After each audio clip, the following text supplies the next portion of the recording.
자비량 평신도 선교사로 중국으로 파송된 이윤경 선교사님이라는 분이 있었습니다. 이분은 중국과 북한 선교를 위해서 중국 단동 기독병원에 치기공과를 설립하는 그런 사역을 열심히 진행을 하고 있었습니다. 그러나 사역을 하던 중 몸이 좀 안 좋아서 서울에 와서 검진을 받게 되었는데, 검진 결과 유방암 3기와 폐암 진단이 나왔습니다. 뿐만 아니라 이 암은 임파선으로 전이가 되고 또 고관절과 목뼈에도 또 암세포가 발견되었습니다.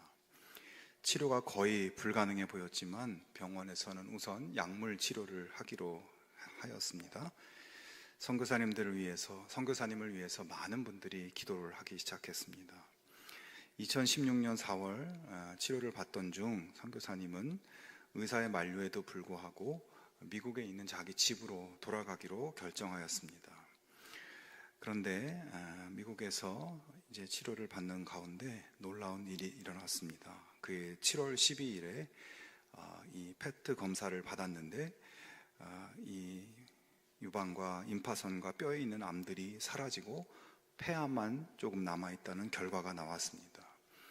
그로부터 23일 후 8월 4일에 다시 검사를 받았는데 폐암도 사라지고 모든 암의 흔적이 완전히 사라졌다는 그런 결과가 나왔습니다.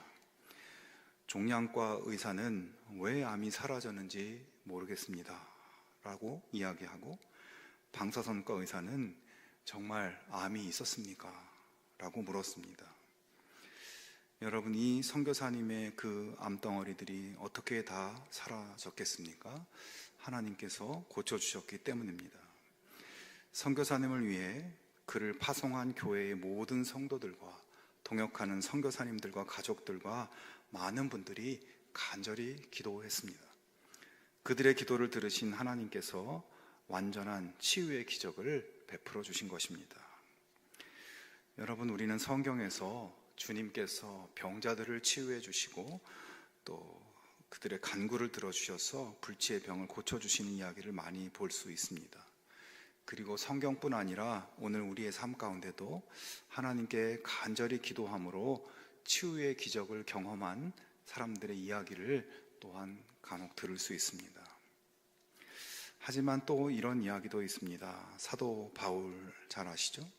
바울은 정말 위대한 선교사였고 또 우리 기독교의 모든 교리의 신앙의 이 기초를 세운 위대한 사도입니다. 그런데 바울에게 병이 있었습니다.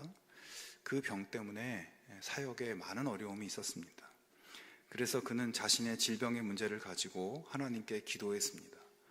고린도후서 12장에 보면 바울 자신이 3번 병 낫기를 위해서 간구했다라고 말씀하는데, 아마도 40일 금식 기도를 이 병 낫기를 위해서 3번 정도 했던 것으로 보입니다. 뿐만 아니라 그의 편지에 보면 성도들에게 자신의 병 낫기를 위해서 간절한 기도를 부탁하는 장면도 나옵니다. 바울은 선교 사역을 방해하는 육체의 가시를 제거해 달라고 간절히 기도했고 수많은 성도들로 함께 기도했습니다. 하지만 그가 받은 응답은 무엇입니까? 병은 고쳐주지 않으시고 그에게 주신 건 말씀 한마디였습니다. 그 말씀은 내 은혜가 내게 족하도다. 이는 내 능력이 약한 데서 온전하여짐이라 라는 말씀입니다. 여러분, 방금 제가 이윤경 선교사님 이야기와 바울 선교사님의 이야기를 드렸는데 어떻게 느껴지십니까? 어떤 사람은 간증합니다. 내가 죽을 병에 걸렸는데 기도했더니 하나님이 병을 고쳐주셨다고 이야기합니다. 그런데 어떤 사람은 심지어는 사도 바울도 열심히 기도했지만 병이 낫지 않았다는 것입니다. 도대체 하나님의 기준은 무엇이고 기도란 무엇인가? 어떻게 기도해야 하는가? 질문을 품을 수밖에 없습니다.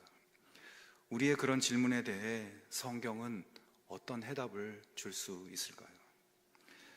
성경에 보면 예수님께서 기도에 대해서 가르쳐 주신 말씀들이 자주 등장합니다.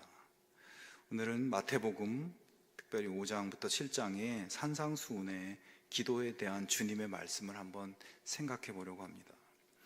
먼저 6장 5절부터 6절에서 예수님은 말씀하십니다. 너희는 기도할 때에 위선자들처럼 하지 말아라. 그들은 사람들에게 보이려고 회당과 큰 길 모퉁이에 서서 기도하기를 좋아한다. 너는 기도할 때에 골방에 들어가 문을 닫고서 숨어서 계시는 내 아버지께 기도하여라. 그리하면 숨어서 보시는 너의 아버지께서 너에게 갚아주실 것이다.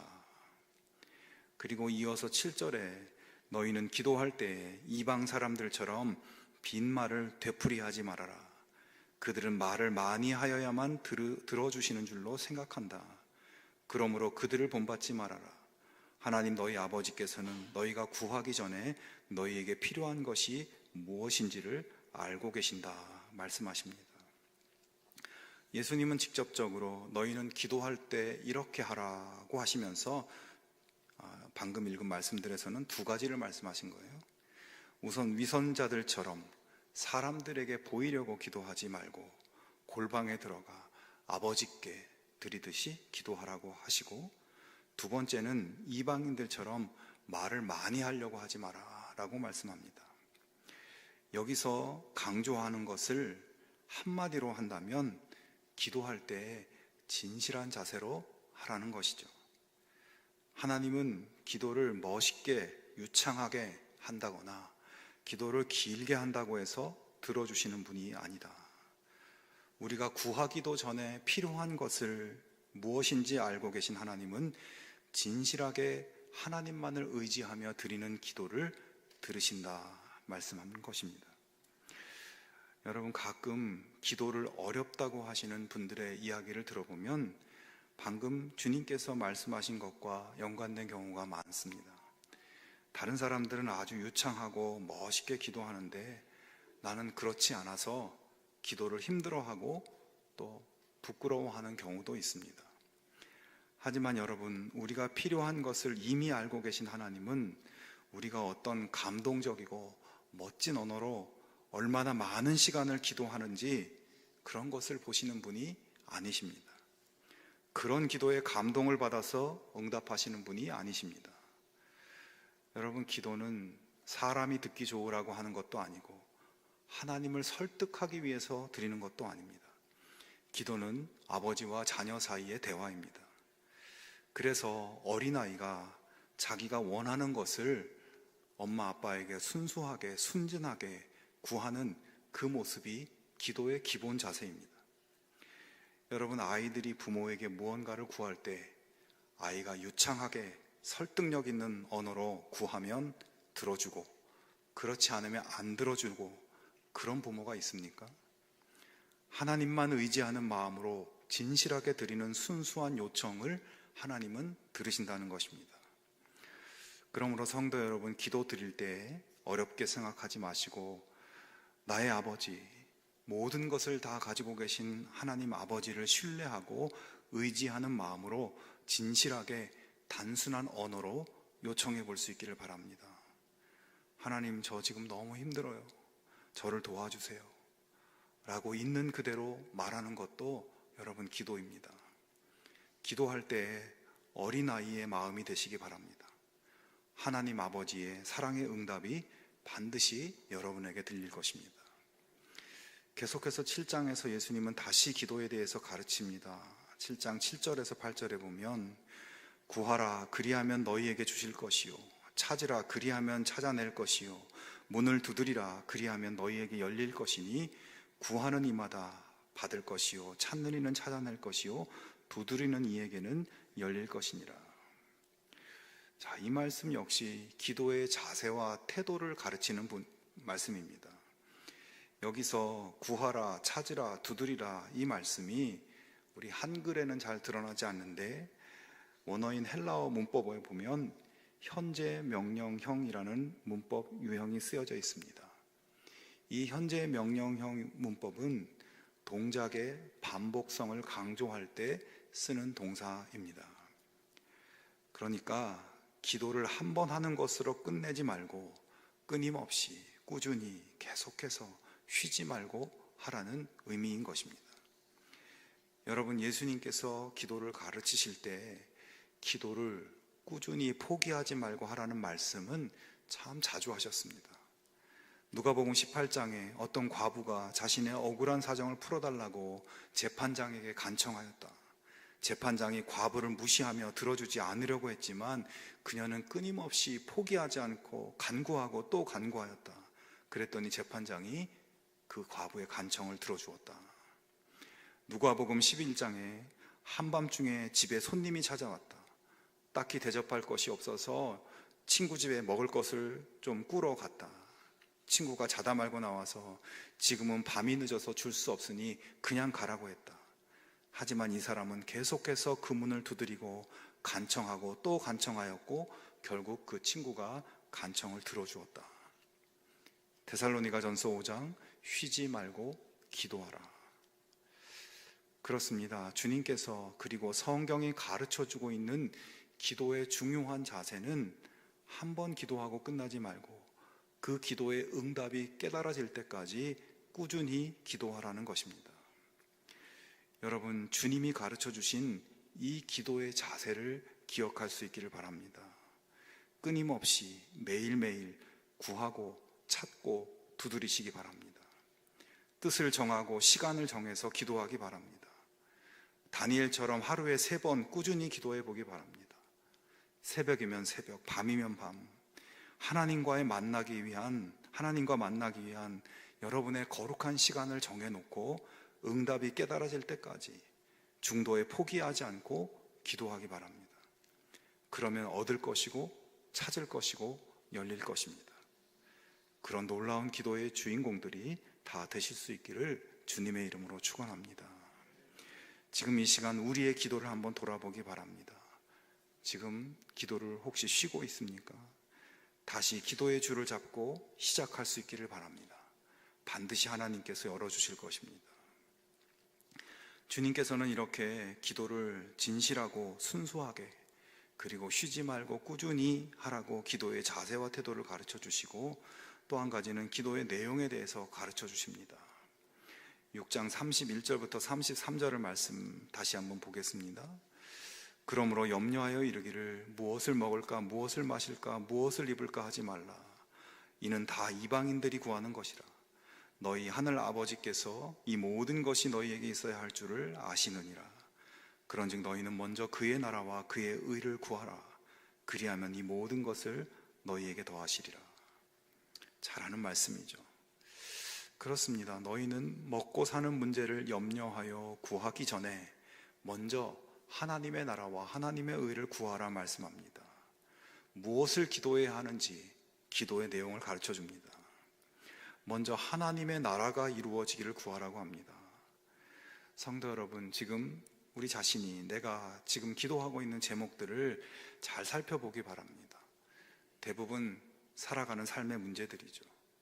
건강이나 물질이나 자녀나 누군가와의 관계나 또 일하는 직장 생활이나 취업이나 입시나. 그런데 우리가 지금 하고 있는 그 모든 삶의 문제들에 대해서 한마디로 끝낼 수 있는 기도가 있습니다. 그 기도가 바로 하나님의 나라를 구하는 기도예요. 여러분, 하나님의 나라라는 것은 무엇입니까? 하나님의 다스림, 하나님의 통치가 실현되는 것이 하나님의 나라입니다. 그러므로 내가 하나님의 나라를 구한다는 것은 나의 모든 삶과 내 마음이 하나님의 통치하심, 하나님의 다스리심을 받게 해달라는 기도입니다. 내 모든 삶을 하나님이 통치하시면 그 삶 속에 있는 모든 문제도 하나님이 다스려 주실 것입니다.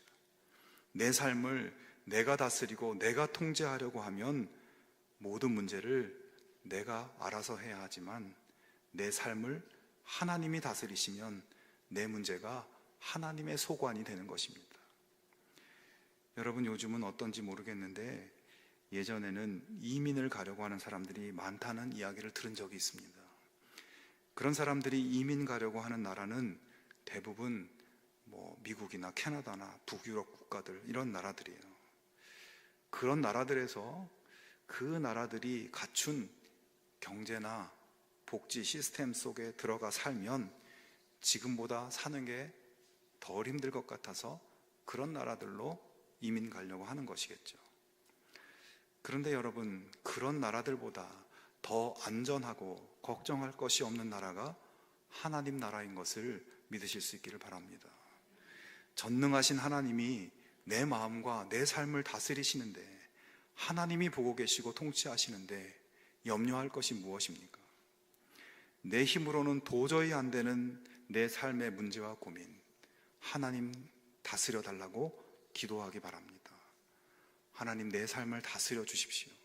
내 육신의 문제를 하나님이 다스려 주십시오. 내 마음의 상처와 아픔과 그 모든 것을 하나님이 다스려 주십시오. 내 삶의 모든 자리가 하나님 다스리는 하나님의 나라가 되게 해 주십시오.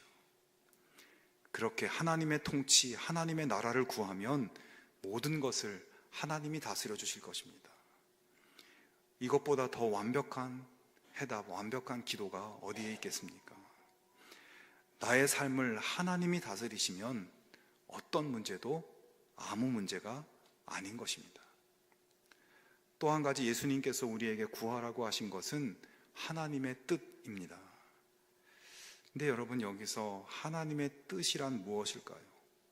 하나님의 뜻은 오직 한 가지입니다. 7장 9절에서 11절을 한번 보겠습니다. 너희 중에 누가 아들이 떡을 달라 하는데 돌을 주며 생선을 달라 하는데 뱀을 줄 사람이 있겠느냐?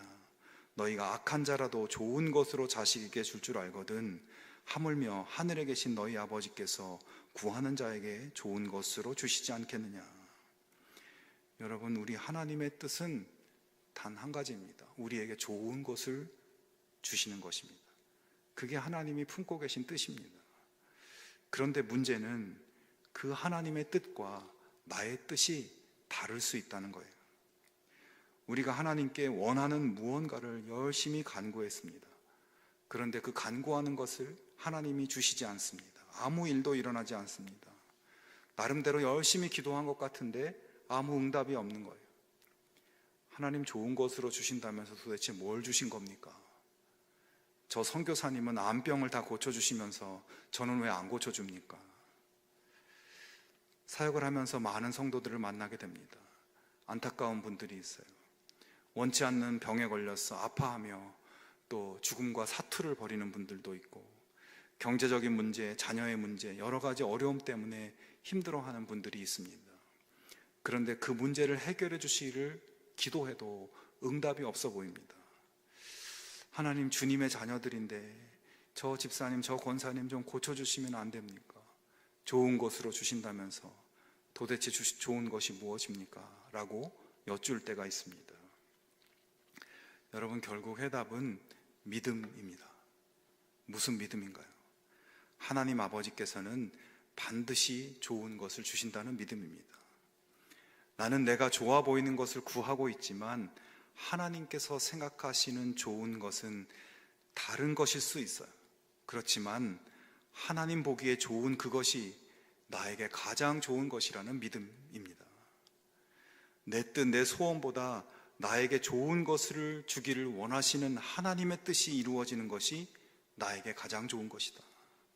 이것을 믿고 끊임없이 기도하고 하나님과 대화하며 교제하다 보면 결국 그것이 하나님의 응답이구나, 이것이 하나님이 나에게 주신 좋은 것이었구나, 하나님의 깊고 기쁘신 뜻을 깨닫고 하나님의 뜻대로 된 것을 감사할 수 있게 되는 것입니다. 사도 바울이 기도했습니다. 병 낫기를 위해서 간절히 열심히 끊임없이 기도했습니다. 하지만 병이 낫질 않았어요. 바울은 병을 고쳐주시기를 원했지만 그의 뜻대로 되지 않았습니다. 그에게 좋은 것을 주시고자 하는 하나님 뜻대로 되었습니다. 병을 고쳐주시면 더 건강하게, 더 왕성하게 선교 사역을 할 수 있을 것이라고 생각할 수 있지만, 그래서 병 고쳐주는 것이 좋은 것이라고 생각할 수 있지만, 그랬다면 바울이 교만해지고 그의 불같은 성미에 사람들과 갈등을 일으키고, 그래서 궁극적으로 하나님의 선교 사역을 어렵게 만드는 그런 사람이 될 수도 있었을 것입니다. 하나님은 바울의 뜻대로 병고침을 주지 않으시고 하나님의 뜻대로 더 좋은 것, 자고하지 않는 겸손함을 그에게 주셨습니다. 바울은 하나님이 바로 그 좋은 것으로 응답해 주셨다는 것을 깨닫고 그 뜻에 순종했습니다. 여러분, 하나님 아버지께서는 우리 자식들에게 좋은 것을 주시고자 하는 소원을 가지고 계십니다. 그러므로 여러분, 기도할 때 내 뜻이 아니라 좋은 것을 주기를 원하시는 하나님의 뜻이 이루어지게 해달라고 기도할 수 있기를 바랍니다. 여러분, 무엇이든지 내 마음대로 되는 것이 좋겠습니까? 하나님 마음대로 되는 것이 좋겠습니까? 하나님 마음대로 되는 것이 나에게도 가장 좋은 것임을 여러분 믿으실 수 있겠습니까? 이 믿음을 가지실 수 있기를 바랍니다. 저는 이 말씀들을 묵상하면서 그런 생각을 해보았습니다. 지금까지 내 삶에 하나님이 주신 좋은 것은 무엇이었을까 하는 생각입니다. 사랑하는 아내와 자녀들, 부모님과 가족들, 또 여기 함께 있는 성도들, 하나님이 주신 좋은 분들이었습니다. 내가 이 땅에서 누리고 있는 여러 가지 것들, 하나님이 주신 좋은 것들이었습니다. 그런데 문득 내 눈에 보이는 이 모든 눈에 보이는 하나님이 주신 좋은 것들을 능가하는 가장 좋은 것, 무엇과도 바꿀 수 없는 가장 값지고 귀한 보물을 하나님이 하나 주셨다는 것을 깨닫게 해주십니다. 바로 나를 위해 십자가를 지신 나의 예수님이었습니다. 하나님께서 나를 사랑하셔서 내가 구하기도 전에 가장 좋은 선물, 구원의 생명, 영원한 반석이신 예수님을 주신 거예요. 성도 여러분, 하나님은 우리에게 가장 좋은 것, 당신께서 사랑하시는 독생자 예수 그리스도를 이미 우리에게 주셨습니다. 너무 감사하고 감격스러운 것이에요. 그 은혜 하나로 더 이상 바랄 것이 없고, 내 은혜가 내게 족하다고 하신 말씀은 너무나 지당하신 말씀인 것입니다. 그러나 여러분, 우리는 이 땅에 살면서 예수님으로 만족하지 못하며 살고 있습니다. 때때로 세상 염려와 무엇을 먹을까, 무엇을 입을까 살아가는 고민과 걱정들, 현실을 살아가는데 필요한 것들에 대한 걱정에 사로잡혀 살고 있습니다. 하지만 예수님은 그 모든 것을 다 준데도 바꿀 수 없는 가장 좋은 것, 가장 귀한 보물인 것을 믿으실 수 있기를 바랍니다.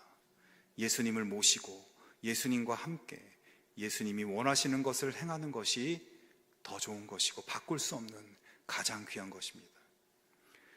여러분, 오늘 우리는 무엇을 구하고 있습니까? 내가 구하는 것이 이루어지지 않아서 답답하고 원망스럽습니까? 이윤경 선교사님에게 가장 좋은 것을 주시고 사도 바울에게도 가장 좋은 것을 주신 하나님께서 내가 구하는 것보다 더 좋은 것을 주시는 나의 아버지시라는 이 믿음을 여러분 회복할 수 있기를 바랍니다. 세상에서 가장 좋은 독생자 예수님을 아낌없이 주신 하나님께서 당연히 오늘도 우리에게 가장 좋은 것을 주시지 않으시겠습니까? 이 믿음을 회복할 수 있기를 바랍니다.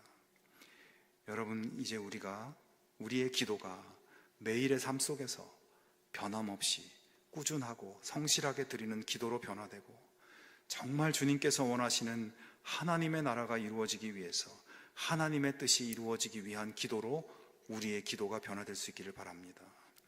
하나님, 제 삶의 모든 문제를 다스려 주십시오. 저에게 가장 좋은 것을 주시는 하나님의 뜻이 이루어질 것을 믿습니다. 고백하며 기도할 수 있기를 바랍니다. 그래서 가장 복되고 아름다우신 하나님의 뜻이 이루어지는 저와 여러분의 복된 삶이 되기를 주님의 이름으로 축원합니다.